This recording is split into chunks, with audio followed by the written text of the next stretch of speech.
Vicki, I am. We're at Vanderbilt University Medical Center. It is the preeminent level 1 trauma center in our area, so that is where we are presuming anybody impacted from the shooting will likely be taken. Just about as soon as we arrived a few minutes ago, we saw some Metro Police officers racing in here with their lights and sirens on, which is usually a pretty good indication of that being the case. That being said, we've reached out to Vanderbilt for official confirmation and have just not heard anything yet. This is a rapidly developing situation, so we're going to be getting some of this information maybe frustratingly at a slow pace, but we are positioned here at Vanderbilt just in case that is indeed where they take these victims that were impacted. Of course, you've heard reporting earlier that we do believe through sources that 3 children were shot in this situation and the gunman is dead. So we will keep an eye on things here at Vanderbilt. We do expect that that is likely where any of those victims are taken.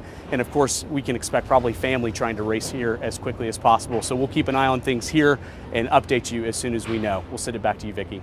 Chris, thank you so much. I'm here with Hannah McDonald now, who knows something about this school and how they protect their students. Yes, this is a little personal for me. I have a relative who works at this school, and last year I was invited by the school to attend an active shooter training, which we actually just heard Cole Johnson talk about. It was an extremely powerful, informative training.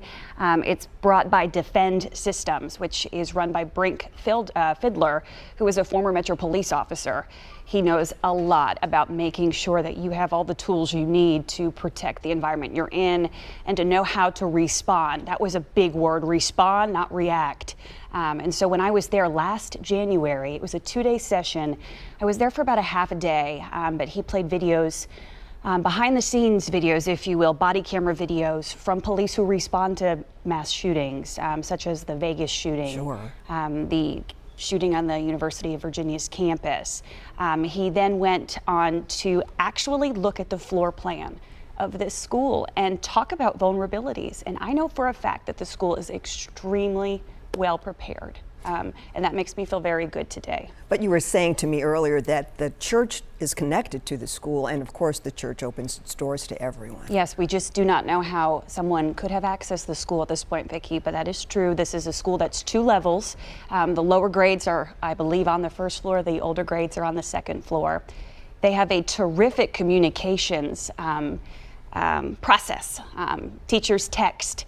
Teachers look at their phones during the day. If they hear, I'm sure, a certain tone, they want to make sure that they can communicate. This is a picture at the Covenant School taken this morning. Metro Police provided this to our newsroom, or they might have also put this on social media. This shows you. This shows you the response. And Vicki, there is the church right next door. It's connected. There is a hallway. It's a beautiful sanctuary. Many of the church employees are also there during the day.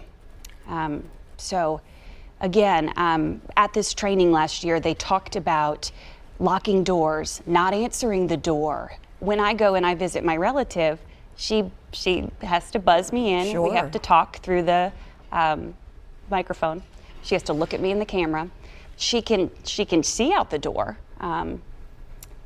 but they do a good job at this school keeping their kids safe. But you haven't heard from her yet. I have. She's Oh, you safe. have? Oh, thank goodness. Thank She's goodness. Did she say anything about the conditions or what's going on? At this point, Vicki, she is extremely shaken up. So she is not on the campus right now. She actually was taking a break. Oh, she was taking a break. Which really gives me pause. For sure. And just stay with us for a little while. We understand special ATF agents are also on the scene there helping out. A lot going on right now. Again, a reunification area has been set up for any parents who may be concerned, and I'm sure every parent who has a child there is concerned. It's been established at 2100 Woodmont Boulevard, of course, the Woodmont Baptist Church, but you're supposed to meet your students there.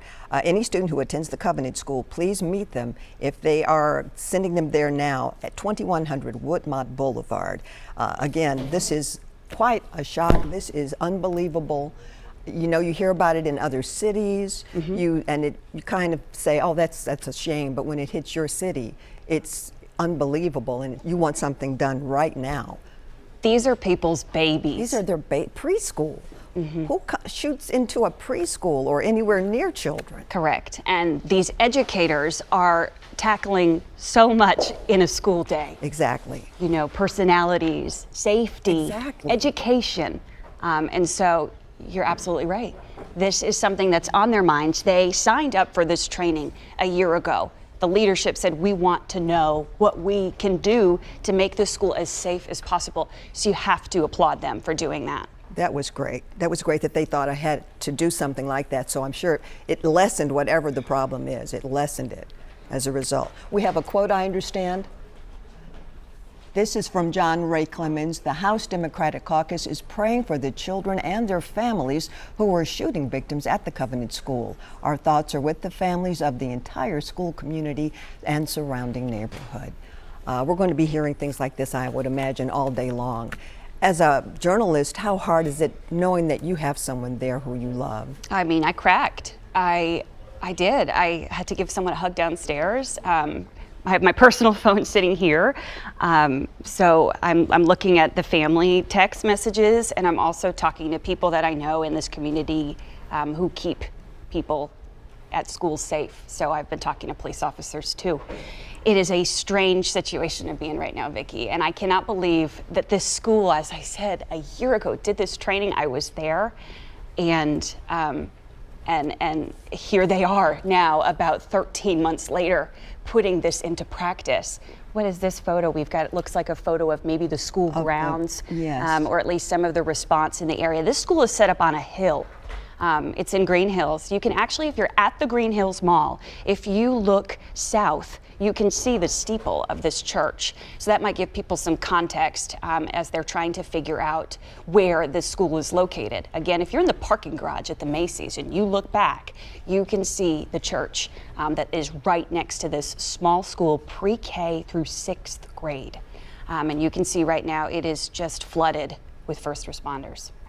I guess if there's anything to be thankful for, it's that they did have pre-training, because it could have been so much worse, I'm sure.